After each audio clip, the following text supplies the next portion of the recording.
Whispers of nightmares in the abandoned house. An EMF meter screams. A distorted, sibilant whisper cuts through the noise.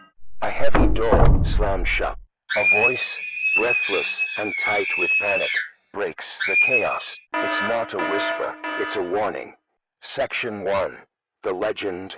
They call it the Blackwood House. For almost 100 years, it's just been sitting here, getting swallowed by the woods, and festering in its own story. And the story, the one that gets passed around town in hushed tones, is a terrifying one. The legend goes that back in 1934, the Blackwood family, a husband, a wife, and their 2 kids disappeared from this house. Vanished. There were no signs of a fight, no bodies, nothing. Just an empty home with dinner still sitting on the table. It's important to say, this is a local legend. You won't find it in any official history books. It exists only in the stories people tell. The locals claim the house itself has a memory. They say, if you're brave enough, or maybe just dumb enough, to get close on a quiet night, you can hear the family whispering, but they aren't cries for help. They're invitations. So, tonight, I'm going inside by myself to see what's really going on. Are these just the sad echoes of a tragic story, or are they bait for something much, much worse? Section 2. First entry. The air in here is so heavy, thick with that smell of dust and rot, it honestly feels like the whole house is just holding its breath.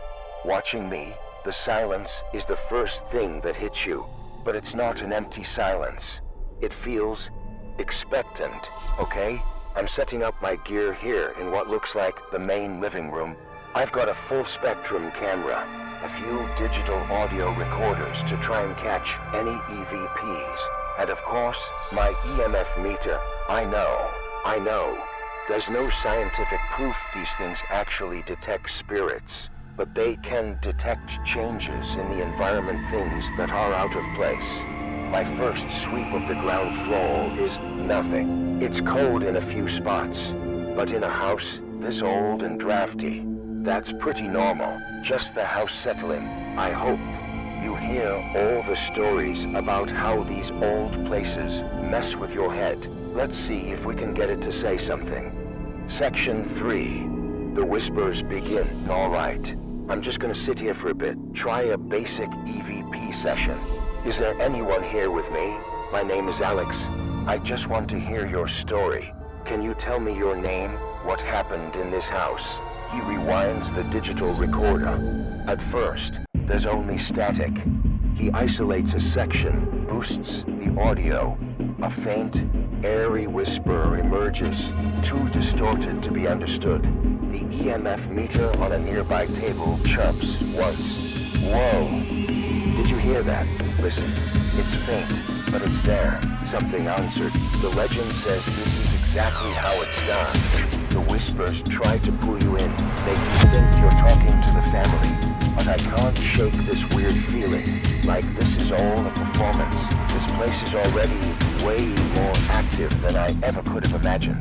This house has something it wants to say, and I'm going to stay to hear it. If you want to see where this investigation goes, make sure you subscribe and turn on notifications.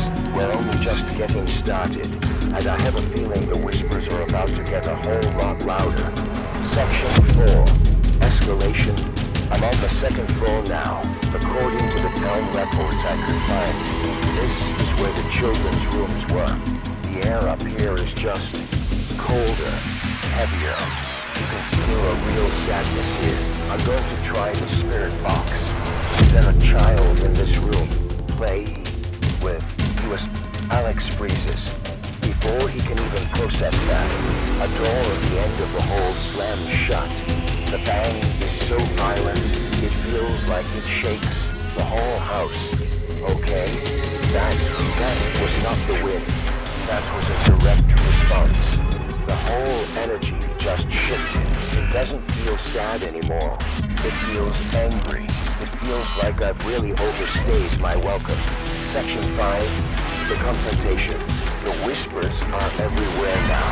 I don't even need the equipment. It feels like they're coming from inside the walls, from inside my own head. This isn't the family. This is something else. Something that's been hiding behind their story. My flashlight is flickering. The camera is glitching. It's like the house itself is trying to get me to stop looking. He fumbles with the spirit box one last time. The rushing static cuts out. There's a dead silence, and then a single, deep, guttural voice comes through with perfect clarity. It says one possessive word. Mine. I was so wrong. This house didn't trap a family. It ate them. The legend isn't a ghost story, it's how it hunts. And I just walked right into the trap. When I came here looking for proof of a ghost story, I found evidence of something, but it wasn't human. The whispers, the doll, the voices, they aren't the echoes of a lost family. They're the tools of a predator. The question that's going to haunt me isn't whether ghosts are real. It's how many other people heard the story of the Blackwood House and, thinking they were helping, walked inside and never walked back out.